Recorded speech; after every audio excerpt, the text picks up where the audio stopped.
मेरा नाम आकाश है और आज मैं आपको इस घटना के बारे में बताने वाला हूँ। आप लोग शायद उस पे विश्वास ना करो, लेकिन ये घटना एकदम सच है। मैं किसी भी तरह की कोई कहानी नहीं बना रहा हूँ। ये घटना मेरे ही साथ हुई थी। मुझे लगता था कि एक भूत मेरा दोस्त है। हाँ, दरअसल ये घटना 2003 की है। मैं अपने गांव गया हुआ था। मैं काफ़ी ज़्यादा इंट्रोवर्ट था। मेरे ज़्यादा दोस्त नहीं थे और ज़्यादातर टाइम मैं अकेले ही रहता था। पतंग उड़ाने का बहुत ज़्यादा शौक था। अपनी गांव में जाके अपनी खेतों को वहाँ पे मैं पतंग उड़ाया करता था। और लोग भी पतंग उड़ाते थे, लेकिन मैं सबसे बातचीत थोड़ा कम करता था। आज भी मुझको वो दिन साफ साफ याद है। शाम हो रही थी, मैं पतंग उड़ा रहा था और किसी वजह से मेरी पतंग की डोर टूट गई और पतंग मेरी खेत के कुछ ही दूर आगे बगीचे में जाके गिरी। हालांकि उस बगीचे में लाशों को भी जलाया जाता था। हमारा गांव और आसपास के जितने भी गांव थे, वो अपने बुजुर्गों का अंतिम संस्कार वही बाग के किनारे करते थे और ज़्यादातर जितनी भी मौतें हमारे गांव में आसपास होती थी, वहीं पे सारे शवों को जलाया जाता था। हालांकि मुझको इसके बारे में पता था, क्योंकि वहाँ पे बोलते काली आत्माएं, काली रूह वहाँ पे घुमा करती है। वहाँ पे छोटे बच्चों और महिलाओं को जाना मना है। उस टाइम पिताजी चवन्नी या अठन्नी दिया करते थे कि वो बगीचे के बाहर गिरी हुई है। वो मुझे पैसा जल्दी नहीं देते थे, मेरे पैसे मांगने की आदत खराब ना हो जाए। तो मैंने सोचा कि वो पतंग को जाके उठा के ले आता हूँ। मैं पिताजी से दोबारा पैसा नहीं मांगूंगा। मेरे दिमाग में क्या आया, मैंने अपनी चड़की वहीं पे छोड़ दी और उसी जंगल की तरफ पतंग उठाने के लिए चला गया। जब मैं वहाँ पे पहुँचा, पतंग वहाँ पे मुझे दिखी ही नहीं। मेरी पतंग जंगल के अंदर थी। हालांकि संटी और डोर जो पतंग में बंधी हुई थी, साफ साफ देख सकता था कि पेड़ पे से होते हुए नीचे जमीन पे आके गिरी है। मैंने सोचा कि वो धागा मैं खींचूंगा तो बाहर आ जाएगी, लेकिन वो पतंग जंगल के अंदर ही थी। वो मुझे साफ साफ दिखाई दे रही थी। वो एक पेड़ के ऊपर फंसी हुई थी, क्योंकि वो पेड़ काफ़ी ज़्यादा बड़ा था। मैं चाहकर भी उसको उतार नहीं सकता था और मैं उस पेड़ पे चढ़ने के लिए काफ़ी ज़्यादा छोटा। मैंने अपनी उम्मीद को वहीं पे तोड़ा। फिर मैं वापस अपने घर की ओर जाने लगा। मैं जैसे ही घूमा, मुझे पीछे से आवाज़ आई कि ऐसी आवाज़ जैसे कि किसी ने मुझे इशारा किया हो। इस आवाज़ को सुनते ही मैं तुरंत पीछे घुरा। छी छी छी छी। मुझे कोई भी नहीं दिखा। मुझे लगा शायद ये मेरा वहम है। मैं दोबारा घर की ओर जाने लगा। तभी वो पतंग जो बहुत ऊपर फंसी हुई थी, वो देखते ही मैं एकदम चौंक गया। हालांकि पतंग हल्की फुल्की फट भी गई थी, उसका छूटना एकदम भी नामुमकिन था। वो नीचे कैसे आई, हालांकि मुझको इसके बारे में कुछ भी नहीं पता था। खैर, मैंने सोचा मैं इस पतंग को जोड़ लूंगा और मैंने ज्यादा ध्यान नहीं दिया और मैंने पतंग को उठाया और उसकी फंसी हुई रील को दोबारा खींचने लगा और लपेटने लगा। तभी मैंने देखा उस बाग के अंदर रील को हाथों में लपेटने लगा। मैंने उस रील को काफी जोर से पकड़ा हुआ था। तभी मैंने देखा उस बाग के अंधेरे तरफ से किसी और चीज ने पकड़ा हुआ है और वो रील हवा में थी। ने पकड़ी हुई थी, मुझे कुछ भी समझ नहीं आ रहा था।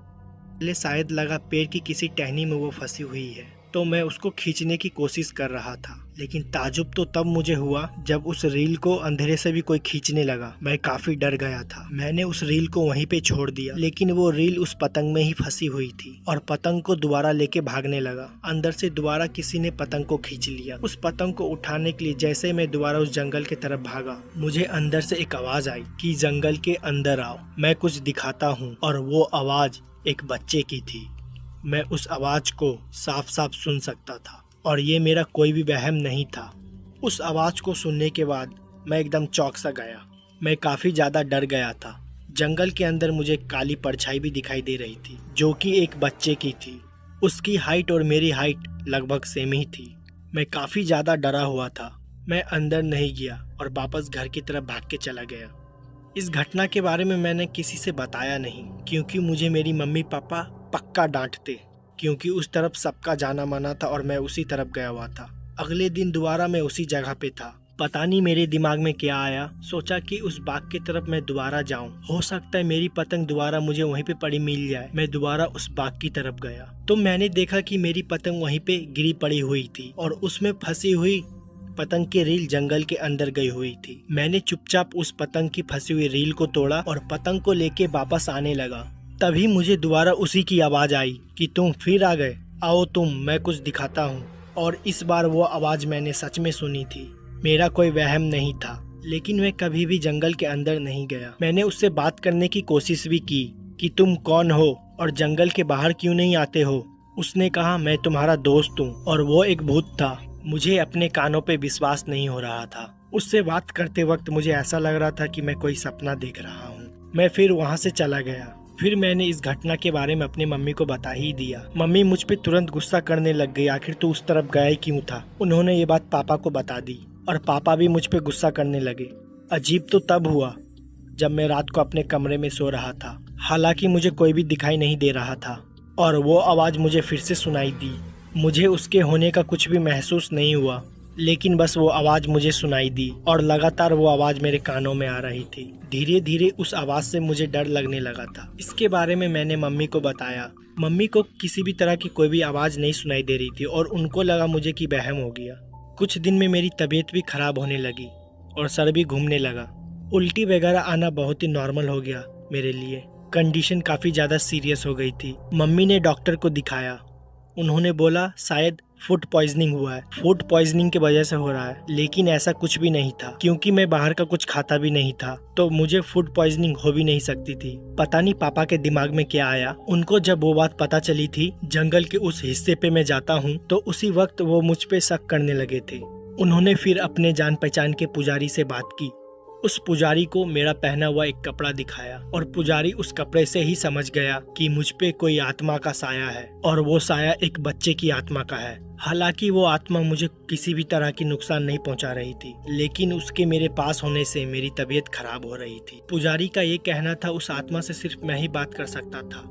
काफी अजीब सी घटना थी ये, लेकिन ये मेरे साथ ही घटी। फिर किसी तरह उस पुजारी ने कोई ताबीज बनाई, वो मुझे पहना दी। हालांकि मम्मी इस ताबीज वगैरह किसी भी बात पे विश्वास नहीं करती थी। उनको सिर्फ पूजा पाठ से ही मतलब था, क्योंकि उनको ताबीज वगैरह एक काला जादू लगता था। वो पूजा वगैरह भी बहुत किया करती थी। खैर एक हफ्ते बाद मेरी तबीयत दोबारा ठीक होने लगी और वो जो आवाज मुझे सुनाई देती थी वो भी सुनाई देना बंद हो गई। मुझे उस दिन से उस जंगल के हिस्से में जाने के लिए एकदम मना कर दिया गया कि मुझे कैसा लगता था। ये घटना धीरे धीरे पूरे गांव में भी फैल गई। लोग इस चीज के बारे में मेरे से पूछते भी थे, आखिर वो चीज दिखती कैसी थी। मैंने इसके बारे में कभी भी किसी को कुछ ज्यादा बताया ही नहीं, क्योंकि मुझको इसके बारे में बात करना बिल्कुल भी अच्छा नहीं लगता है। क्योंकि मैंने सुना है इन सब चीज के बारे में बात करो तो ये दोबारा तुम्हारे तरफ अट्रैक्ट होने लगती है। इस घटना के करीब 3 या 4 साल बाद मैंने घर छोड़ दिया और बाकी की पढ़ाई वहीं से कंटिन्यू की। फिर मैं अपने नानी के वहाँ चला गया था और फिर ऐसी घटना कोई भी मेरे साथ नहीं घटी। मेरा नाम आदिल है। ये घटना 2012 की है। काफी अजीब घटना थी ये। 2012 में मेरे पास कोई भी मोटरसाइकिल नहीं थी। मेरी अब्बू की तबीयत बहुत ज्यादा खराब थी और नानी की भी तबीयत खराब थी। अम्मी को नानी के पास जाना था। अब्बू साइकिल चला नहीं सकते थे, इसलिए उन्होंने अपनी जगह मुझे भेजा था। मैं जैसे तैसे मम्मी को नानी के वहाँ पे छोड़ के वापस आ रहा था। इतनी भी शाम नहीं हुई थी कि मुझको रास्ता ना दिखाई दे या मुझे टॉर्च की जरूरत पड़े। मैं अपने घर वापस लौट रहा था। जिस रोड से मैं अपने घर को वापस जा रहा था, उसी के बगल से एक कच्ची रोड भी गई हुई थी। हमारा खेत बाकी लोग से एकदम अलग था। वहाँ पे हमारे खेत थे और अलग पीछे था। मेन रोड से मुझे मेरे खेत में जाने के लिए 500 मीटर एक्स्ट्रा चलना पड़ता है। पता नहीं मेरे दिमाग में क्या आया, मैं अपने खेत को देखने के लिए चला गया। मैंने सोचा कि मैं एक राउंड मार दूं। आमतौर पर रात को वहाँ पे जानवर आके फसलों को खराब कर दिया करते थे, इसलिए मैंने सोचा कि सारे फसलों को एक बार मैं दोबारा जाके देख लूं। अंधेरा ज्यादा नहीं हुआ था, लेकिन मैं जब रोड से लेके खेत तक गया, सूरज हल्का फुल्का डूब चुका था। मैं अपनी खेत को साफ साफ देख सकता था और वहाँ पे सारी फसलें ठीक ठाक बोई हुई थी। मेरे खेत के एकदम पीछे साइड में तभी मैंने ध्यान दिया, एक काली परछाई है, वो झुकी हुई थी और झुक झुक के धीरे धीरे आगे बढ़ रही थी। उस परछाई को देख के मुझे साफ साफ पता चल रहा था कि वो कोई जानवर की परछाई है। यहाँ पर मैं खड़ा हुआ था, वहीं पे मैंने अपने साइकिल खड़ी की और जोर जोर से चिल्लाने लगा, लेकिन वो वहीं पे टहल रहा था। मुझे लगा ये फसलों को खराब कर देगा। आमतौर पर जानवर आवाज सुनकर भाग जाते हैं और मैंने अपने साइकिल को वहीं पे खड़ी की और परछाई के पास जाने लगा। मैंने सोचा अगर वो जानवर बड़ा होगा तो मैं उसे मार के भगा दूंगा, क्योंकि वो फसलों को खराब कर रहा था। उस टाइम मैंने अपने हाथ में एक भारी सी ईंट पकड़ रखी थी। मैं अकेला था पर कोई भी नहीं था। मैं खेत के एकदम पीछे साइड में गया तो परछाई वहीं पे खड़ी हो गई। जब मैं उस परछाई के पास वहाँ पहुँचा और मैं साफ साफ उसे देख सकता था, जब वो परछाई रुकी, उसकी और मेरी करीबन दूरी 10 मीटर की थी। कुछ अजीब सी ही परछाई थी, वो कोई जानवर नहीं था। फिर मेरे आंखों के सामने परछाई 2 गुना बड़ी हो गई। पहले तो वो झुक के चल रही थी, मैं उसके आर पार भी देख सकता था। वो एक काली बड़ी परछाई थी। वो परछाई धीरे धीरे मेरे तरफ आने लगी। मैं कुछ कर भी नहीं पा रहा था। मैंने सोचा मेरे हाथों में जो ईंट में पकड़ा हुआ हूँ उसके तरफ फेंक दूं, लेकिन मेरे हाथ पैर भी काम नहीं कर रहे थे। ऐसा लग रहा था कि मेरे हाथ पैर बुरी तरह से जम गए हैं। वो परछाई धीरे धीरे मेरे पास आ रही थी। मुझे समझ नहीं आ रहा था ये मुझे क्या हुआ। मेरे गले से आवाज़ तक नहीं निकल रही थी। वहाँ से भागना चाह रहा था, लेकिन मैं भाग भी नहीं पा रहा था। फिर कुछ देर बाद मेरे पैरों में जैसे कि जान आ गई हो। मैं दोबारा अपनी साइकिल की तरफ भागा। साफ साफ उस चीज़ को महसूस कर सकता था कि परछाई भी मेरे पीछे ही भाग रही है। जैसे तैसे अपनी साइकिल के पास पहुंचा। मैंने अपने साइकिल को पकड़ने की कोशिश की। जैसे अपनी साइकिल पकड़ी, मेरी साइकिल हवा में उड़ गई। साइकिल हवा में 1 मीटर दूर पीछे जाके गिर गई। लग रहा था मेरी साइकिल को किसी ने उठा के जोर से फेंक दिया हो, लेकिन वहाँ पर मुझे कोई भी नज़र नहीं आ रहा था। इतना ज़्यादा डर गया था कि मैंने अपनी साइकिल को वहीं पे छोड़ दिया। रोड की तरफ चिल्लाते हुए भागने लगा। ऐसा महसूस भी हो रहा था कि मेरे पीछे कोई भाग रहा है। किसी ने मेरे कंधे को छूने की कोशिश की है। मैं मेन रोड के पहुंचा, पे जाके नीचे बैठ गया। तभी लोग वहां से आ जा रहे थे। जान पहचान के एक दोस्त थे, उन्होंने मुझे देख लिया। उन्होंने उसी वक्त अपनी साइकिल रोकी और मेरी हालत के बारे में पूछा। मैं उन्हें सब चीज़ बताई। मुझे दोबारा बताया कि हम लोग जाके वहाँ देखते हैं। मुझे दोबारा बोला चल के वहाँ पे दोबारा देखते हैं, पर मेरी हिम्मत नहीं जुटी जाने की। मैं उससे बोला कि वो मुझे घर छोड़ दे। उन्होंने कहा ठीक है। अब्बू की भी तबीयत ख़राब थी और दवाई भी देनी थी। जब मैं अब्बू के पास पहुंचा तो वो सो रहे थे। उन्होंने देखा कि मैं पैदल आया हूं। उन्होंने मुझसे साइकिल के बारे में पूछा। मैंने उनसे कहा कि साइकिल मेरे एक दोस्त के पास है, कुछ देर में वो मुझे साइकिल लाकर दे जाएगा। वो जिन्होंने मुझे मेरे घर तक पहुंचाया था, वो बाद में मेरे दोस्त के साथ मेरे खेत पे परछाई को देखने के लिए गए। उन्होंने बताया कि वहाँ पे कोई भी परछाई नहीं दिखी और मेरी साइकिल वहाँ रोड पे ही पड़ी हुई मिली। मैंने उन्हें बताया कि ये जो घटना मेरे साथ घटी ये एकदम सत्य थी। हालांकि वो मेरे बात पे विश्वास कर रहे थे। मैं मन ही मन सोच रहा था कि वो सोच रहे होंगे कि मैं झूठ बोल रहा हूँ या मुझे किसी तरह का कोई वहम हुआ है। वो मेरी साइकिल वापस लाके मुझे दे गए और इस घटना को अगले दिन मैंने अपने अम्मी को भी बोला। फिर अम्मी ने मुझे वहाँ पे रात को जाने से मना किया और उस दिन के बाद से और मैं वहाँ पे रात को कभी भी नहीं जाता हूँ। मेरा नाम टायरन है। मैं अमेरिका में एक ट्रक ड्राइवर था। ये घटना जो मेरे साथ घटी थी ये 1980 में घटी थी। तब मेरी उम्र करीब 35 साल की थी। मेरे साथ मेरा एक पार्टनर भी होता था, उसका नाम जॉन था। ज़्यादा लंबी ड्राइव के बाद जब मैं थक जाता था तो जॉन और मैं अपनी जगह को रिप्लेस कर लेते थे। फिर कुछ दूरी तक वो ट्रक चलाता था। ये घटना ब्राज़ीलियन नेशनल हाईवे की है। जब मैं उस रास्ते से गुजरता था तो वहाँ पे मुझे बहुत ही ज़्यादा अजीब लगता था। वो रास्ता अपने आप में ही बहुत भयानक है। वो हाईवे जंगलों से घिरा हुआ है।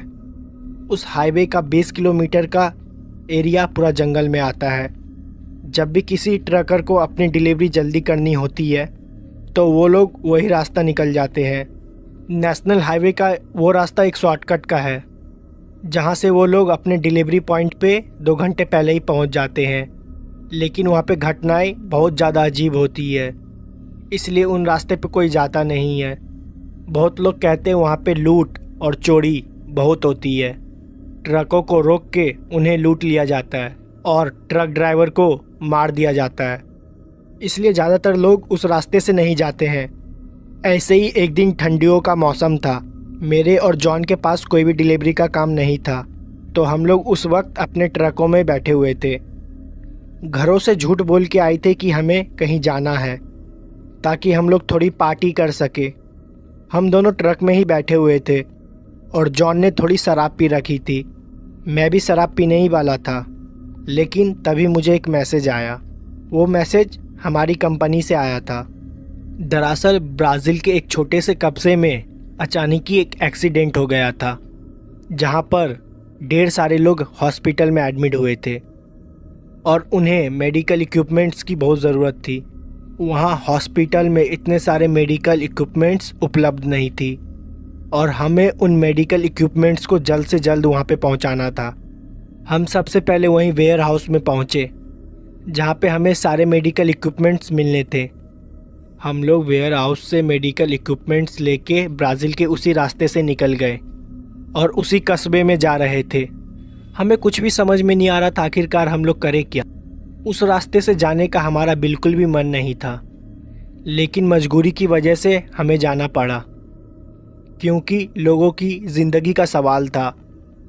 वो पूरा रास्ता करीबन 5 घंटे का था। जॉन बिल्कुल भी ट्रक नहीं चला सकता था क्योंकि वो हल्के फुल्के नशे में था, लेकिन वो मेरे साथ चलने के लिए तैयार हो गया। ट्रक मैं चला रहा था। जॉन काफ़ी ज़्यादा नशे में था, इसलिए जॉन को नींद आ रही थी। कुछ देर ट्रक चलाने के बाद हम लोग हाईवे के उस हिस्से में पहुंच गए जहां से हम लोग को शॉर्टकट लेना था। शुरुआत में वो हिस्सा पूरा जंगलों से ढका हुआ था। वहां की रोड तो कुछ ठीक थी, लेकिन वहां से थोड़ा अंदर जाने के बाद थोड़ा रास्ता कंफ्यूजिंग है। हालांकि मैं उस रास्ते से 1-2 बार दिन की टाइम निकल चुका हूँ, तो वो रास्ता मुझे तो बहुत अच्छे से याद था। मेरा बिल्कुल भी जाने का मन नहीं था, लेकिन हमें डिलीवरी जल्दी से जल्दी करनी थी, इसलिए मजबूरन जाना पड़ा। जॉन हल्की फुल्की नींद में था। मैंने उसे सो जाने के लिए बोला। मैं ये ठान ली थी अगर रास्ते में कोई भी आएगा तो मैं उसके लिए ट्रक नहीं रोकूंगा। मैं लगातार पुलिस वालों से भी बात कर रहा था क्योंकि उन्हें भी पता ये रास्ता काफ़ी ख़तरनाक है, तो मैं उनको अपना प्रॉपर लोकेशन भी बार बार दे रहा था। दूसरी तरफ से पुलिस वाले भी उसी हाईवे पे आ रहे थे। उन्होंने मुझसे बोला था कि वो मुझे जल्द से जल्द मिल जाएंगे। हाईवे के कुछ ही अंदर जाते वक्त अंदर बहुत ही अंधेरा था। कुछ जगह तो हाईवे ख़राब भी थे, कुछ पेड़ तो टूट के रोड पे नीचे गिरे हुए थे। मुझे बिल्कुल भी नहीं पता कि वो जगह की मेंटेनेंस क्यों नहीं होती है। काफ़ी ज़्यादा अंधेरा था। मुझे बस उतनी ही लाइट दिखाई दे रही थी जहाँ तक मेरी ट्रक की लाइट जा रही थी। मैं लगातार ट्रक को स्पीड में चला रहा था। तभी मैंने देखा मेरे दाईं तरफ एक काली परछाई खड़ी है जो कि मुझे ट्रक रोकने को बोल रही है। मैं उसके सामने से इतनी तेज़ी से ट्रक को लेके गया कि मैंने ध्यान भी नहीं दिया कि वो एक औरत है या आदमी है। हाँ, लेकिन मुझे इतना ज़रूर पता चल गया था कि साइड में कोई खड़ा है जो कि लिफ्ट मांग रहा है। मैं उसको जल्दी की वजह से देख नहीं पाया। मैंने उसे बाद में बैक मिरर में देखने की कोशिश की, वो मुझे नहीं दिखा। मैं फिर दोबारा ट्रक को चुपचाप चलाने लगा। मैंने ये ठान रखी थी कि मैं बिल्कुल भी ट्रक को नहीं रोकूंगा। कुछ दूर आगे जाने के बाद फिर से मुझे दाएं तरफ फिर कोई एक आदमी दिखाई दिया।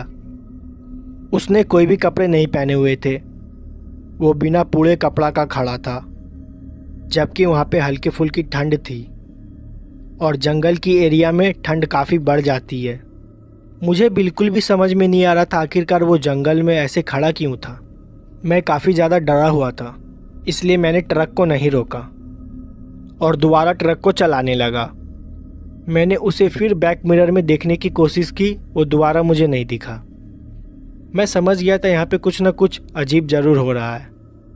मैंने जॉन को उठाने की कोशिश की, लेकिन वो काफ़ी ज़्यादा नशे में था, इसलिए उठ नहीं पा रहा था। मैं उस हाईवे के करीबन 3 किलोमीटर अंदर आ चुका था। मेरे पास वापस जाने का और कोई ऑप्शन भी नहीं था, इसलिए मैंने सोचा दिए हुए लोकेशन पे जल्द से जल्द पहुंच जाऊं। उस एरिया में नेटवर्क भी नहीं आ रहा था, इसलिए मैं किसी से भी किसी तरह का कन्वर्सेशन भी नहीं कर सकता। इसलिए मैंने चुपचाप ट्रक चलाने पे ही ध्यान दिया। इन सब चीज़ों को नज़रअंदाज करते हुए मैं रोड पे जा रहा था और आगे रोड पे खून गिरा हुआ था और वो खून काफ़ी ज़्यादा मात्रा में है। मैंने उस खून को देखकर अपनी ट्रक की स्पीड थोड़ा धीमे कर दिया और मैं रास्ते भर उसी खून को देखते हुए जा रहा था। ऐसा लग रहा था किसी ने खून की नदी खुली छोड़ दी हो। पूरी रोड खून से भरी हुई थी। मुझे आखिरकार समझ में नहीं आ रहा था वहाँ पर ये सब हो क्या रहा है। मैं उसी को देखे जा रहा था। फिर मैं अचानक से देखा मेरे ट्रक के सामने वही आदमी आ गया। जो कुछ देर पहले नंगा खड़ा हुआ था। वो आदमी मेरे ट्रक से कुचल गया और पूरी तरह से दब गया। उसकी चिल्लाने की आवाज़ भी मुझे सुनाई दी थी और मैं बहुत ही ज़्यादा डर गया था। मैंने तुरंत अपने ट्रक को रोका और अपने बगल में बैठे जॉन को जगाने लगा, लेकिन वो उठ ही नहीं रहा था और बहुत ज़्यादा नशे में था। मैंने तुरंत अपनी टॉर्च उठाई और ट्रक से नीचे उतर गया। हालांकि ट्रक से नीचे उतरने में मुझे बहुत ज़्यादा डर लग रहा था। फिर मैं ट्रक से उतरा और मेरा पैर उसी खून पे पड़ा और वहाँ पे बहुत ही ज़्यादा बदबू आ रही थी। मैंने अपनी टॉर्च के सहारे धीरे धीरे ट्रक के पीछे जाने की कोशिश की, जहाँ पर वो आदमी मेरी ट्रक से कुचला पड़ा हुआ था। मेरी ट्रक उससे करीबन 100 मीटर आगे आ गई थी, क्योंकि मुझे ट्रक रोकने में बहुत ही ज़्यादा वक्त लग गया था। मैं धीरे धीरे उस आदमी के पास जा रहा था। दूर से देखने पे तो ये लग रहा था कि वो मर चुका है। मेरी ट्रक उसके पूरे शरीर पे चढ़ के निकल चुकी थी और वो मर ही गया था। मुझे बहुत ज़्यादा डर लग रहा था। मेरे हाथों किसी की हत्या हो गई थी। मैं धीरे धीरे उसी की तरफ जा रहा था। दूर से देख के ऐसा लग रहा था कि उसका पूरा शरीर खून से ढका हुआ है। मुझे कुछ भी समझ में नहीं आ रहा था आखिरकार मैं क्या करूं। मैं काफ़ी ज़्यादा डर रहा था और रोते हुए जॉन को बुला रहा था, लेकिन वो मेरी आवाज़ बिल्कुल भी नहीं सुन रहा था क्योंकि वो नींद में था। मेरी किस्मत उस दिन बहुत ज़्यादा ख़राब थी, पर मुझे लगा क्या पता मैं उस आदमी को बचा सकता हूँ। इसलिए मैं धीरे धीरे उस आदमी के पास जा रहा था। जब मैं उसके पास पहुँचा तो मेरी और उसकी दूरी करीबन 5 मीटर की थी। उसका हाथ अचानक से हिलने लगा और उसके हाथ पैर जो मेरे ट्रक के दबने से टूट गए थे और वो दोबारा धीरे धीरे अपने आप सीधे होते गए। ये सब मैंने अपने आँखों से देखी। मेरे ही आँखों के सामने वो आदमी अपने 2 पैरों के ऊपर खड़ा हो गया और वो दोबारा खड़ा होकर मुझे देख रहा था और कुछ ही सेकंड के बाद वो पूरा नॉर्मल हो गया था, जैसे मुझे पहले दिखाई दे रहा था। उसका पूरा शरीर खून से लथपथ ढका हुआ था और उसकी आंखें बहुत ही ज़्यादा भयानक लग रही थी। उसने कोई भी कपड़े नहीं पहने हुए थे। वो मेरे तरफ चिल्लाते हुए भागा और मैं अपने ट्रक के तरफ भागा। वो क्या चीज़ थी मुझे बिल्कुल भी नहीं पता। रोड पे पड़े खून की वजह से मैं ढंग से भाग नहीं पा रहा था क्योंकि मेरे पैर फिसल रहे थे। मैं किसी भी तरह भागते हुए अपने ट्रक के पास पहुंचा और जो आदमी मेरे सामने खड़ा था वो बहुत ही लंगड़ा के चल रहा था। ऐसा लग रहा था उसका पैर में बहुत बुरा तरह का चोट लगा है, लेकिन मेरे आँख के सामने ही वो मर के जिंदा हुआ था। मैं जॉन का नाम लेते हुए चिल्लाते हुए ट्रक के अंदर जा रहा था। मैं जॉन को उठाने की कोशिश भी की और जॉन हल्का सा उठा भी, लेकिन वो फिर से सो गया और मैंने ट्रक को दोबारा भगा दिया। जब मैं बैक मिरर में देख रहा था तो वो आदमी मेरे पीछे चलते चलते आ रहा था। उस पूरी रोड पे खून फैला हुआ था। मेरे ट्रक के टायर भी पूरे खून से सने हुए थे। कुछ दूर ट्रक चलाने के बाद मैंने देखा दूसरी साइड से कुछ पुलिस की गाड़ियां आ रही है, जो कि शायद मेरे लिए ही आ रही थी। मैं बहुत ज़्यादा डरा हुआ था। मैंने तुरंत जाके उनके पास गाड़ी रोका और उन्होंने पूछा कि मेरा तुमसे कनेक्शन कैसे टूट गया। मैंने उन्हें सारी चीज़ें बताई और जैसे ही मैंने फिर अपने ट्रक के टायर को देखा वो पूरा एकदम तरह से नॉर्मल था। मैं उन्हें बार बार वो चीज़ समझाने की कोशिश कर रहा था, लेकिन उन्हें कुछ भी समझ में नहीं आ रहा था। उन्हें लग रहा था कि मैं बहाना दे रहा हूँ। फिर उन पुलिस की कार में से एक कार उन्हीं जंगल की तरफ से गई जिधर से मैं आ रहा था। फिर वहाँ से इन्फॉर्मेशन आई कि वहाँ पे सब कुछ ठीक है और रोड पे कोई भी खून के दाग या छींटे कुछ नहीं मिले और ना ही वो आदमी और जिसको मैंने कुचल दिया था। वो लोग मेरी बात मानने के लिए तैयार ही नहीं थे। इस चीज़ पे उन्होंने मेरे से ज़्यादा बहस नहीं की। उन्होंने मुझसे कहा कि मेडिकल के सारे इक्विपमेंट्स जल्द से जल्द हॉस्पिटल पहुंचा दो, फिर वो उसके बाद मेरी रिपोर्ट लेंगे। मैंने वैसा ही किया। मैं काफ़ी ज़्यादा डरा हुआ था। मैं 1 घंटे में हॉस्पिटल पहुंच भी गया और सारे इक्विपमेंट्स दे दिया। उसके बाद कुछ पुलिस वाले दोबारा मेरे पास आए और उन्होंने मेरे से दोबारा पूछताछ की कि मैं लेट क्यों हो गया था और मेरा कनेक्शन उनसे टूट क्यों गया था। मैंने सारी बातें बताई उन्हें, लेकिन उन्होंने मेरी बात पे विश्वास नहीं किया। फिर उन्होंने जॉन से पूछा, लेकिन जॉन तो पूरे रास्ते सो रहा था। फिर उन्होंने जॉन से पूछताछ की तो उन्हें पता चल गया था कि जॉन दारू पी है। लेकिन अब तो उन्होंने मेरी बात पे एकदम भी विश्वास नहीं करने वाले थे।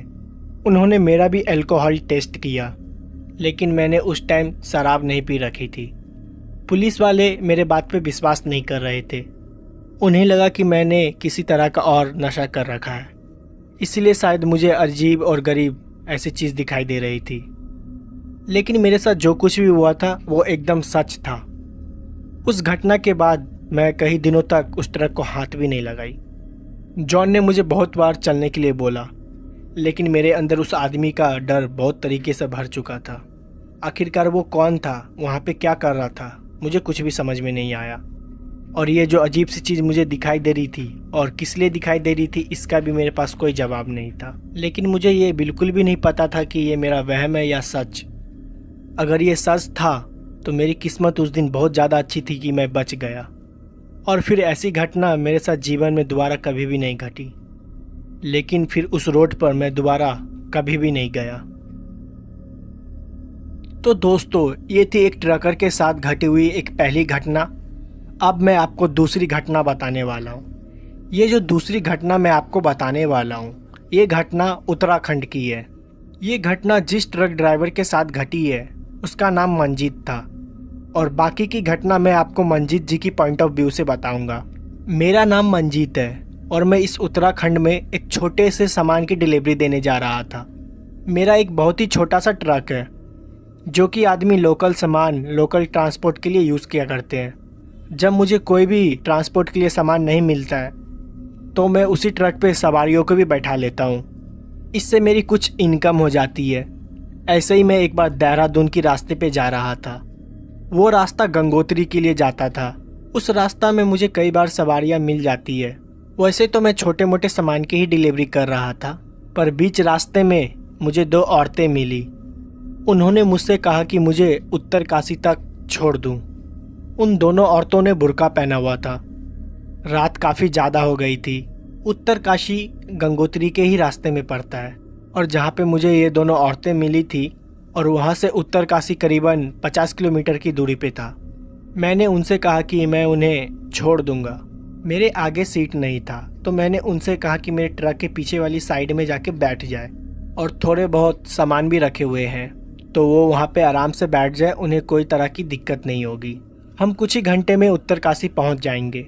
मैंने उनसे कोई पैसे की भी बात नहीं की थी। रात बहुत ज़्यादा हो गई थी और मुझे लगा कि मुझे उनकी मदद करना चाहिए। मैंने इन बात पे ध्यान भी नहीं दिया कि इतनी रात को ये यहाँ पे कर क्या रही हैं। मैं किसी और धुन में था। उनसे बात करते समय शायद थोड़ा सा मोहित हो गया था। वो दोनों फिर जाके मेरे पीछे वाले ट्रक के ट्रेनर में बैठ गई और मैं बैक मिरर से उन दोनों को देख रहा था। उन्होंने अपने चेहरे को ढक रखा था, लेकिन वो लोग काफ़ी देर से चुपचाप बैठी हुई थी। उन लोग ने एक दूसरे से बात तक नहीं की थी, और ये सारी चीज़ मैं अपने बैक मिरर पे देख रहा था। कुछ देर के लिए मुझे ऐसा लग रहा था कि वहाँ पे दो औरतें नहीं, दो मूर्तियाँ हैं, क्योंकि वहीं पे चुपचाप रखी हुई है। करीबन 20 किलोमीटर ड्राइव करने के बाद मैं आगे जाके कुछ एक छोटी सी गुमती पे रुका। मुझे सिगरेट पीनी थी और ठंड भी काफ़ी ज़्यादा लग रही थी। उन लोग को भी भूख लग रही होगी, तो मैंने उनसे जाके पूछा कि आप लोग कुछ खाइएगा क्या। उन्होंने मेरे सवाल का कुछ भी जवाब नहीं दिया और चुपचाप बैठी हुई थी। मुझे लगा उन लोग को शायद थोड़ा अजीब ना लगे, और मैं खुद ही थोड़ा चाय और थोड़ा सिगरेट पी के दोबारा गाड़ी चलाने लगा। जब मैं उनसे खाने के लिए पूछ रहा था, गुमती वाला जिससे मैं चाय और सिगरेट लिया था वो मुझे देख रहा था। उसने मुझसे पूछा कि आखिरकार भैया आपको क्या हो गया है।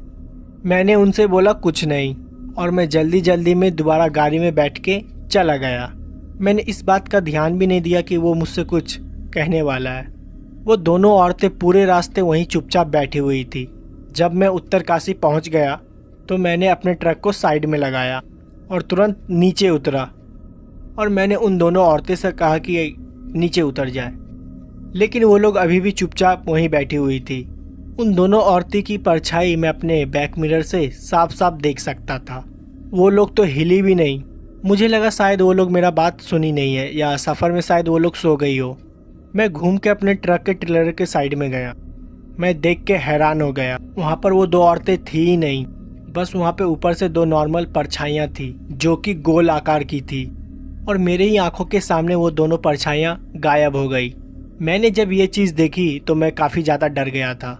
कुछ देर के लिए तो मेरे अपने आंखों पे विश्वास ही नहीं हो रहा था। मुझे ऐसा लग रहा था कि मैं जो कुछ भी देखा हूँ एक वो भयानक सपना है जो कि कुछ ही देर में ख़त्म हो जाएगा, लेकिन ये एक सच था। मैंने फिर इसके बारे में किसी को नहीं बताया। मैंने सारा सामान अनलोड करवाया।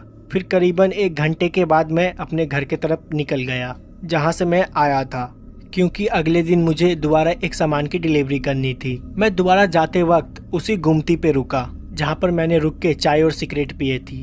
मैंने गुमती वाले से पूछा, जब मैं पिछली बार यहाँ से निकला था तुमको मेरी गाड़ी पे 2 औरतें बैठी दिखी थी क्या? उन्होंने साफ साफ मना कर दिया। उन्होंने कहा मैं बार बार पीछे मुड़ के अपने आप से बात कर रहा था, और जब वो गुमती वाले ने मुझसे पूछा तो मैं जल्दी में निकल गया। मैंने उन्हें बताने का मौका तक नहीं दिया कि मैं हवा से बात कर रहा था।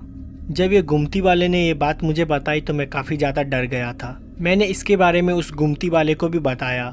उसने कहा ऐसा कई बार हो चुका है। उन्होंने मुझे बताया रात के वक्त 2 औरतें उन्हें लिफ्ट मांगते हुए दिखाई देती है।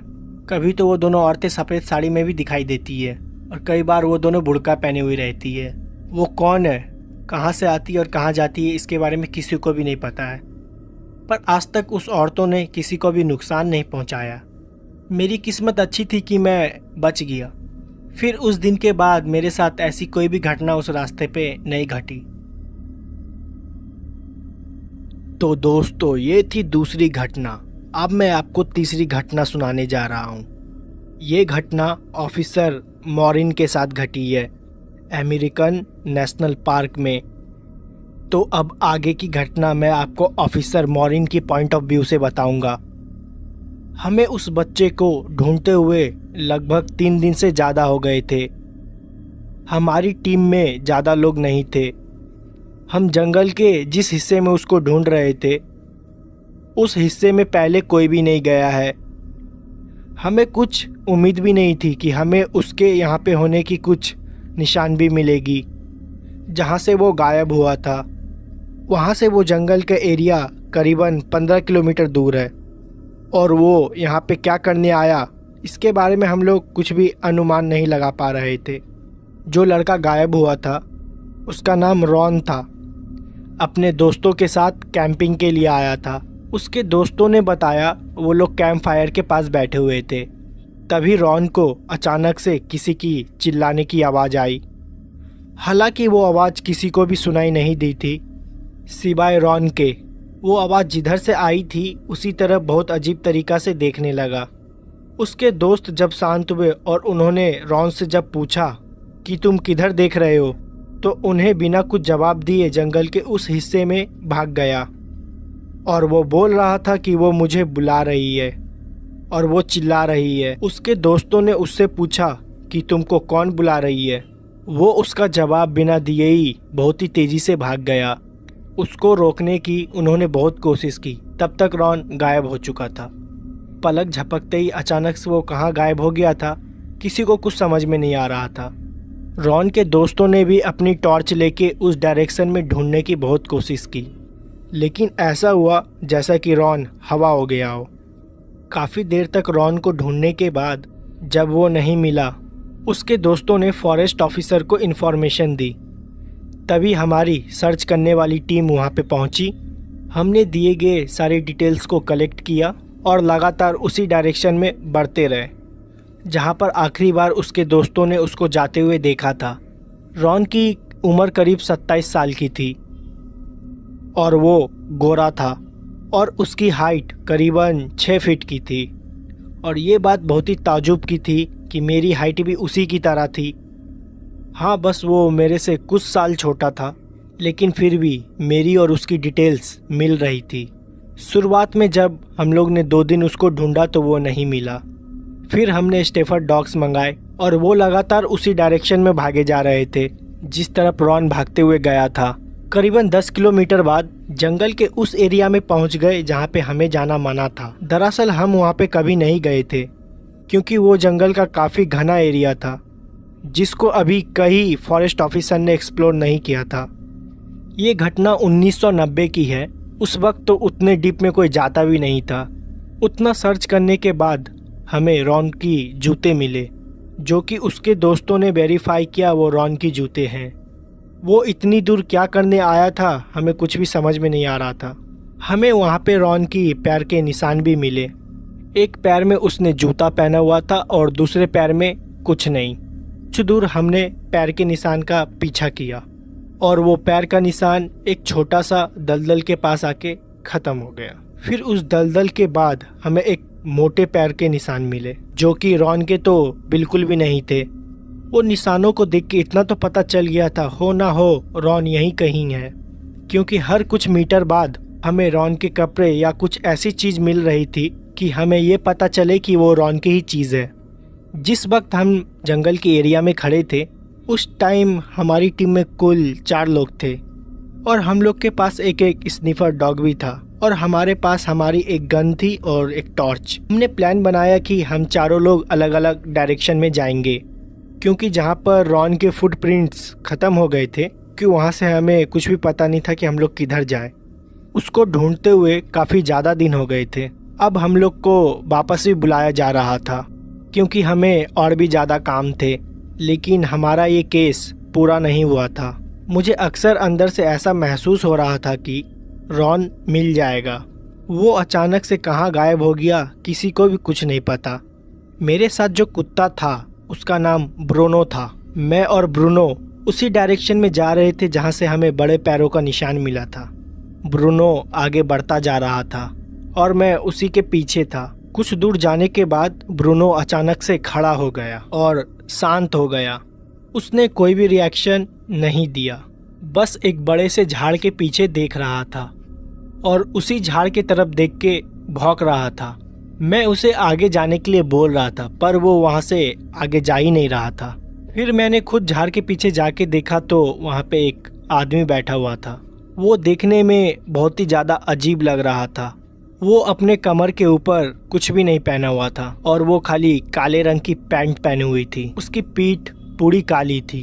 ऐसा लग रहा था कि उसके पूरे पीठ में किसी ने काली मट्टी लगा दी हो। वो मट्टी में कुछ खोज रहा था और बहुत ही ज़्यादा डरा हुआ था। उसके तेज तेज सांस लेने की आवाज़ भी मुझे सुनाई दे रही थी। मैंने उसको बुलाने की कोशिश की। मैंने उसको जैसे ही बुलाया वो मट्टी में खोदना बंद कर दिया और आगे की तरफ देखने लगा। वो अपने शरीर में हल्का सा भी मूवमेंट नहीं किया था। उससे मैं करीबन 5 मीटर की दूरी पे खड़ा था। उसने कोई भी हरकत नहीं की। वो बहुत ज़्यादा डरा हुआ था। मैंने अपनी पिस्तौल बाहर निकाल ली क्योंकि मुझको ऐसा लग रहा था कि वो मुझ पे हमला करेगा। मैंने उसको अपनी तरफ घूमने के लिए बोला, लेकिन वो नहीं घूमा और उठ के जंगल के अंदर भागने लगा। वो उस तरफ जा रहा था जहाँ पे कोई भी नहीं जाता है। जंगल के उस एरिया में तो बहुत अंधेरा होता है, सूरज की रोशनी भी वहाँ पे ढंग से नहीं पहुँच पाती है। मैं उसे बार बार रोकने की चेतावनी दे रहा था, लेकिन उसने मेरी बात नहीं सुनी। जब मैं आगे की तरफ भागा तो मेरे साथ मेरा कुत्ता भी भागा और हम दोनों उसे पकड़ने की कोशिश कर रहे थे। आखिर वो जंगल में क्या कर रहा था हमें कुछ भी नहीं पता था। थोड़ी देर बाद मैंने सोचा मैं उसे गोली मार के रोकने की कोशिश करूं, क्योंकि अब मुझे वो बहुत ज़्यादा खतरनाक लग रहा था। मैं उसे गोली नहीं मार सकता था। मेरे दिमाग में शायद ये चल रहा था कि उसे मेरी मदद की ज़रूरत हो और शायद मुझसे वो बहुत ज़्यादा डर गया हो। मैंने हवा में एक फायर किया और मेरी गोली चलाते ही वो उसी वक्त रुक गया। मैंने उसे पीछे घूमने के लिए बोला और वो तुरंत घूमा और उसको देख के मेरे हाथ से मेरी बंदूक छूट गई। वो आदमी जो भी था उसका शक्ल हूबहू मेरे से मिल रही थी। उसकी हाइट, उसकी आंखें, उसके चेहरे पे जितने भी बाल थे हूबहू मेरे से मिल रहे थे। मेरा कुत्ता लगातार उसको देख के भौंके जा रहा था और मैं उसे देख रहा था। कुछ देर के लिए मेरे हाथ पैर एकदम जम गए थे, लेकिन वो मुझे देखने में बहुत ही ज़्यादा डरावना लग रहा था। ऐसा लग रहा था कि वो मुझे मार डालेगा। मुझे कुछ भी नहीं समझ में आ रहा था कि मैं क्या करूं। वो मेरी तरफ कुछ देर के लिए मुझे घूर के देखने लगा और फिर मुझे कुछ भी याद नहीं। मैं बेहोश हो गया था। मैं जब बेहोश हो रहा था तो मैंने आखिरी बार उस आदमी को देखा था। वो काफ़ी धुंधला दिखाई दे रहा था क्योंकि मेरी आंखें ढंग से खुल भी नहीं रही थी। मुझे सिर्फ बस इतना दिखाई दे रहा था कि वो मेरे पास आ रहा है और मेरे कानों में मेरे कुत्ते की भौंकने की आवाज़ सिर्फ आ रही थी। उसके बाद मुझे कुछ भी याद नहीं और जब मेरी आंखें खुली तो मैं अपने बेस के रेस्टिंग रूम में सोया हुआ था। मुझे कुछ भी समझ में नहीं आया कि मेरे साथ क्या हुआ और वहाँ पे मैं कैसे पहुँचा। जब मैंने अपने गलीग से पूछा तो उसने मुझे बताया कि उस बच्चों को ढूंढते हुए मैं जंगल में चला गया था, लेकिन बहुत ज़्यादा अंदर चला गया था। जब मेरी कोई खबर उन्हें नहीं मिली तो वो लोग मुझे भी ढूंढने के लिए आए और मैं उनको चलते हुए मिल रहा था। मैं धीरे धीरे जंगल के बाहर चलता हुआ आ रहा था, कहीं खोया हुआ था। उन्होंने मुझसे बात करने की बहुत कोशिश की लेकिन उनका जवाब मैंने कुछ भी नहीं दिया। फिर मैं उन लोग के सामने ही बेहोश हो गया और सच बताऊं तो मुझे ये सब कुछ भी याद नहीं है। मेरे साथ क्या हुआ और मैं अपने आप जंगल के बाहर चलते हुए कैसे पहुंचा, इसका मुझे कोई भी आइडिया नहीं था। मेरे साथ जो मेरा कुत्ता था वो भी मेरे साथ चल रहा था और ताजुब की बात तो ये है मेरे कुत्ते को भी इस सब चीज़ के बारे में कुछ भी भनक नहीं लगी। मैंने बहुत कोशिश की कि मेरा डॉगी मुझे किसी तरह का सिग्नल दे और बताने की कोशिश करे कि मुझे क्या हुआ था, लेकिन उसको कुछ भी याद नहीं था। वो ऐसा बर्ताव कर रहा था कि ऐसा कुछ कभी हुआ ही नहीं। जंगल का वो हिस्सा कहाँ था अब दोबारा मुझे तो मिल ही नहीं रहा था। मैं अपने आप को कुछ भी समझा नहीं पा रहा था क्योंकि मेरा दिमाग ढंग से काम नहीं कर रहा था। फिर इसके बारे में मैंने किसी से कुछ भी बात नहीं की और वो लड़का रॉन जिसको सब कोई ढूंढ रहे थे वो भी उन्हें एक पेड़ के नीचे बैठा हुआ मिला और वो भी एकदम शांत था। जब पुलिस वालों ने उनसे पूछा कि वो कहाँ भाग के गया था और वो इतने दिन से कहाँ गायब था तो उसके पास इसका कोई भी जवाब नहीं था। उसने बोला उसे कुछ भी याद नहीं है, उसको बस लास्ट सीन इतना ही याद है कि वो अपने दोस्तों के साथ कैंप फायर के पास बैठा था। तभी उसको अचानक से कोई आवाज़ सुनाई दी और अपनी तरफ बुला रही थी और वो फिर उस आवाज़ के पीछे भागते हुए चला गया। हम लोग के साथ क्या हुआ, हम दोनों के पास इसका कोई भी जवाब नहीं था और ये मेरी ज़िंदगी का सबसे खतरनाक रेस्क्यू था। इसके बारे में मैं किसी को कुछ भी बता नहीं सकता था वरना लोग मुझे पागल समझते और मेरी नौकरी में भी कुछ दिक्कत आ सकती थी और इस राज को मैंने राजी रखा।